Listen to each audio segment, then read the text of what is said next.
Hello, everybody out there in the land of make believe. This is the holier than hell Reverend Bark Me Laughing Wolf, submortal cheerleader to the apocalypse, and diabolical minion of good. And if you guys have been following my posts on Facebook, you'll know that I've been involving myself in the movements that have been the protests movements over the last week or so in response to the killing of George Floyd by Minneapolis Police Department. Minneapolis police officer Dickhead Shovitz or something. I don't know. You look up his name. So here's the deal. This video is going to be kind of an encapsulation of what happened over the week, my involvement, and then what's going on in Seattle right now. This is a live feed that I'm monitoring from Seattle. We got 1, 2, 3, 4, 5, 6. I got 6 feeds up. This guy had several feeds up last night. Altogether, I was monitoring about 14 feeds. So this, I'm gonna tell you the information that I've gathered and kind of what's going on in the Seattle area, because there's some crazy cool stuff going on in Seattle right now. I don't know where it's gonna go, but I am glued to it. So here's the deal. There's been a lot of protests because of the murder of George Floyd. We started some protests. I heard there was going to be some protests here in my town in Renton. Oh, there we go. That's the picture I was looking for.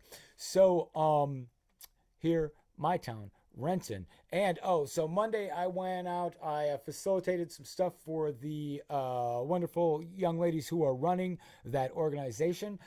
We had protests on Monday. We had protests here and very peaceful protests. I've got, we live streamed all the protests. Everything went great. There were some men with automatic weapons who were kind of keeping an eye on us, some locals. But otherwise, we had complete support from the police officers who made sure that we stayed safe during these events. So we had protests on Monday, Tuesday, Wednesday. I went to somebody else's protest on Thursday. Friday, we had a march and a dance party. All of this happened on City Hall, except for Thursday, I went to a place called Liberty Park. This is all happening in Renton, Washington here. But what's been happening in Seattle is even more intriguing. I've been watching it for the last few days.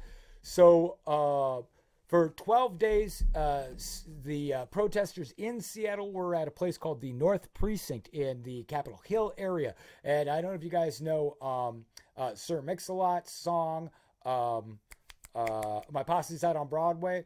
My Posse's Out on Broadway. That song is about this area, and they are only a few blocks from Broadway and Dick's and all that stuff he was singing about. What's happening here is for 12 days, the police and the protesters were at a standoff in front of the North Police Precinct. Day before yesterday, a man drove his car into the crowd and opened fire on a protester, injuring one of the protesters. He then handed himself into the police. And what I've been watching was he handed himself into the police and they cuffed him and took him away. Contrarily, a few nights ago, there was a man out there by himself. There were no other protesters around, standing at the police line, playing a trumpet. Not at the police, but with his back to the police. He was, 3 police came from all sides, took him down on the ground, dragged him out of there. So I just think that's interesting, how the police treated this man with a gun. I'm sorry, I should be looking at the camera. I'm watching what's going on here on the screen. The police treated the guy with the gun compared to the way they treated the guy who was playing a trumpet. And that video footage is all available. You can see the video footage of the trumpet guy. It's available online, and if anybody's interested, I'll find your links. Just hit me up. But I did not see a picture of the man being arrested, but I've heard many eyewitness accounts of what happened. So that was 2 days ago. Yesterday, at this location, in front of the police precinct, what I heard was 3 o'clock yesterday afternoon. All of the police in that area just left. They just left. They emptied the police station. They barricaded it up, and then they left. They just left the area. So the protesters then filled that area, and the protesters are now protecting that police precinct. Protesters reinforced the barricades. They have set up a line of protection there with people and protectors, and they're making sure that nobody does anything to that building. So that's weird that the police left and the protesters took over for what they were doing. Not getting the protesters away, but protecting that particular facility from people who were out looking for trouble. People who are out looking for trouble, which is not what the protesters are doing. And I've been watching every moment of it off and on here now for nearly 3 days from 16 angles. So that's what happened at 3 o'clock yesterday. So the protesters have now taken over the area, and they've created what is called the Seattle Free Zone. Let me get a picture of that up for you here. Okay, and here we go. Here's the deal. I think the police station was. I'm gonna get my mouse. I'm pointing with my finger. Right over here, or is the? Okay, so let me see. Here's the main corner here, where all of these feeds are kind of all of the feeds I'm showing you are kind of aimed at. I believe that the police station was right. It's right about here. I'm not sure. Correct me if I'm wrong. I'm not sure where the police station actually is, but there's Cal Anderson Park. This is Broadway, and this area has blockades on several of these streets so that people could not drive in with their cars. Those blockades are being manned by armed guards. So what I do know is there's several gun clubs down there. There are several, I think there's some Black Panthers down there. The videos that I saw last night, a lot of people with a lot of automatic weapons. And you're asking why. Why are these people here with guns? Well, I'm going to tell you why.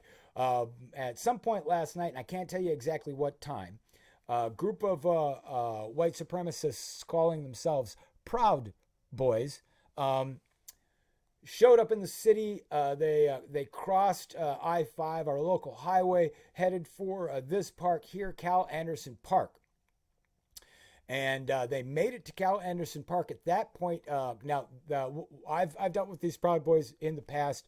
They openly carry firearms. All of these men were armed, and they were heading towards the protest area.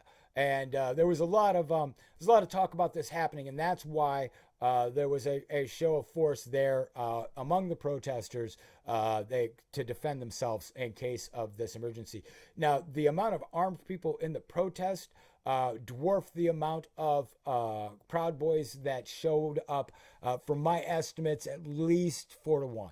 So, and 4 to 1 being that there was probably 4 assault rifles per every Proud Boy there in the within the encampment here in the free zone. Now, I haven't looked today. I haven't seen a lot of footage today. I don't know if there's still a lot of people carrying heat. I do know they'll be back out tonight, and they are manning these barricades basically, not on the inside. There's not people walking around too much on the inside with the guns.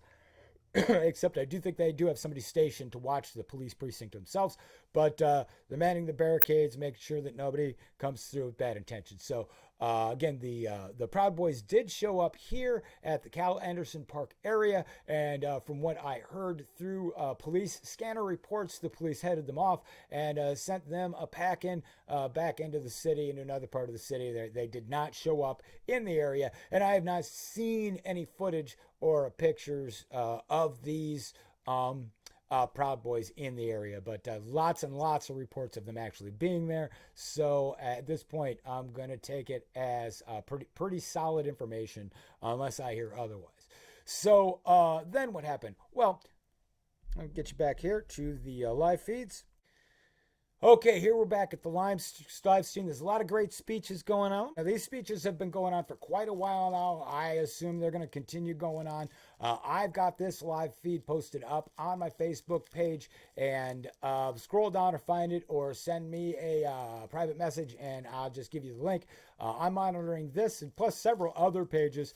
And this is a guy called Field Charge. So if you know how to use Twitch, you can just go straight to his I'm pointing again with my finger over here. Field Charge, you can just go straight to his feed, and he's got several feeds up. There's another guy called,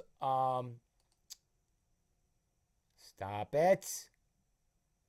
There's another guy called Model 2 down here, Model 2. He also has been putting up a lot of feeds. He's the one I'm actually following most because he'll have like 16 feeds up at a time. So I'm watching all of this stuff going on here. Now, one of the reasons that I am watching this closely is that the people that I was protesting with on all through the week have come to this location on a few occasions, and I have been kind of watching the different feeds, feeding them information. And they've been manning, they've been doing several things, including manning some of the medical tents that are there, which are way inside the barricades. So what I was doing was watching the barricades, especially when the Proud Boys were around. If there was any trouble, I was reporting back to them, just kind of trying to keep things, keep information flowing, what's going on down there. And that's something I can do from the comfort of my own home. But I do, what they were saying is that they want to have people there all the time, indefinitely. And so what I'm trying to do this week is I've got a on Friday there's a big strike and march all over the Seattle area. I don't know if it's national or not. In Renton, I'm going to be going to the one in Renton. There's several here in the area. I'm sure if you've got one in your area, you can find it pretty easily online. I encourage everybody to go out to these things, and if not to support or participate, simply to listen to what these people are saying, because I talk a lot of smack, but inside my head I'm pretty woke, but I'm learning things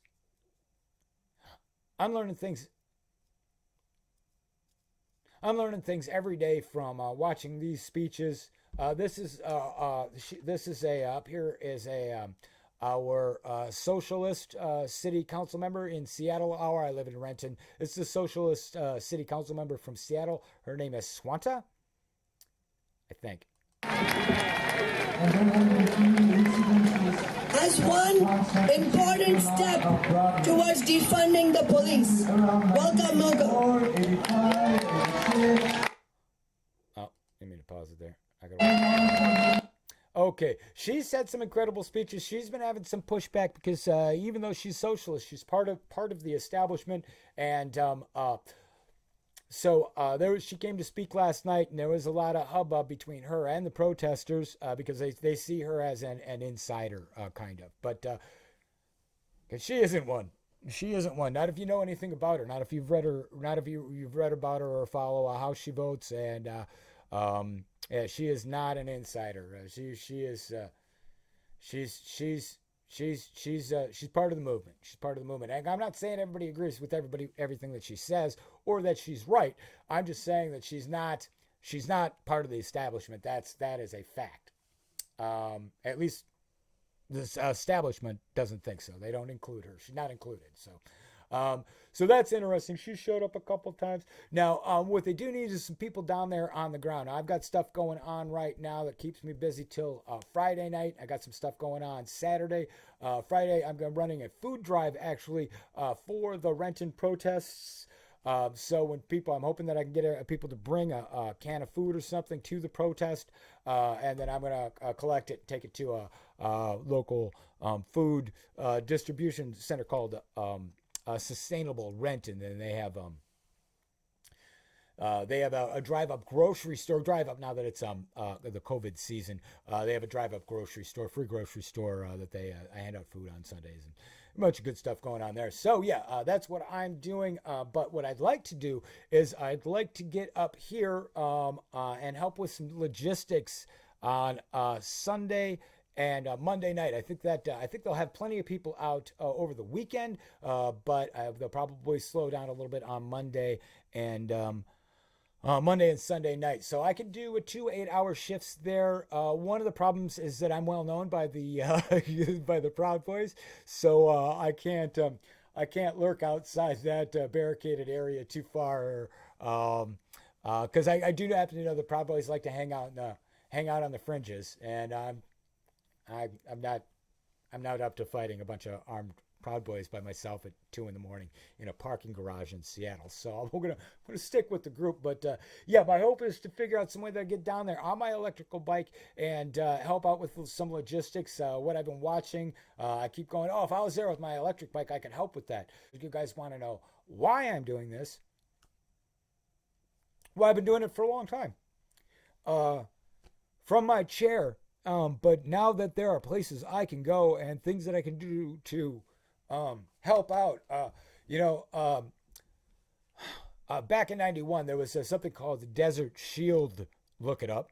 And at the time we did a lot of stuff here in Seattle. I've had a lot of experiences with this. We occupied the federal building. We shut that down for 3 days during these protests for Desert Shield. This is different from Desert Storm. It's not to do with the Desert Storm, which happened after 9/11. This is back in '91. And we took over Gasworks Park for over a month. So I'm familiar with kind of the logistics where I can be helpful in this situation, especially my electric bike, because I can get around on that thing. I'm going to keep doing little videos of this, just kind of keep you guys knowing what's going on here in Seattle. There's some incredibly powerful things happening here. And however you feel about them one way or another, if it scares you, if it emboldens you, if it inspires you, I'm going to try to make more videos as we go along. And get this information out to you as I'm learning it, because I know you guys are watching the news. A lot of the things that I'm seeing on the news are very confusing.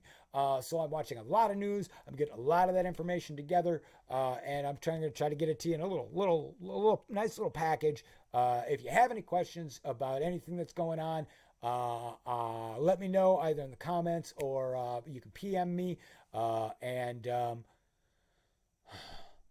If I don't know, I'll try to find out for you. So do that. Think of me as a resource while you're going through all this stuff. You know, a lot of people, again, I don't know if I mentioned in my last video, I know a lot of people can't support the movement, but you got your family, you got your jobs, a lot of things that you guys, you'd like to help out, but you can't. That's great. Whatever you can do, whatever the top limit of your support is that you can do to support what's going on with the Black Lives Movement, whether it's I have a friend who's helping calling the swing states and trying to talk to voters in swing states to vote Democratic, and a lot of little things you can do. Figure it out for yourself what you can do and do it. And do as much as you can, and then just a little bit more right now, because this movement needs that kind of help. It needs just a little bit more effort than we've been given so far.